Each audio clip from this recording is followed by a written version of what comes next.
На улицата Антон Панов, број 11 во населбата Сенгелик, пред 6 дена постоеше домот на Кристијан Јанев. Дом кој што неговото семејство го градел со години им исчезнал во еден час.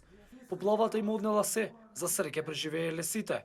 Се спасувале на секој можен начин, со подвижни скали се качувале на таванот, бидејќи немале каде да избегат оти баба име инвалид.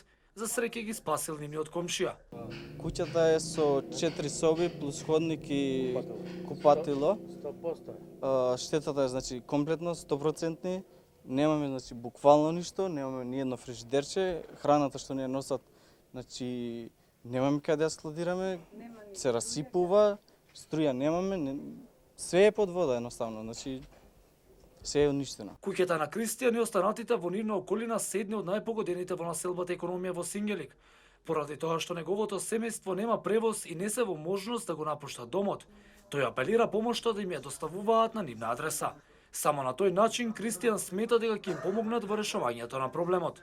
Значи, доколку се испраќа било каква помош, значи да не се испраќа по пунктовите, него се направат екипи и да се знае, значи точно да се оди на секоја улица и да се знае која куќа е фатена и кој на што му треба. Значи не само да се трупа и да се фрла. Значи на нас не треба сега хигиенски средства. Значи ние немаме буквално ништо од хигиенски средства. Овдека е зараза ми се чини од прв степен. Значи не знам што да правиме, стварно.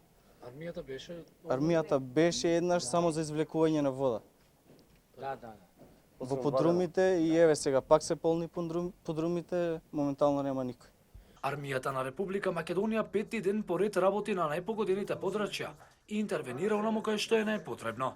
Рачистени се голем дел од улиците, каналите и покукнината која што е комплетно уништена од страшното невреме.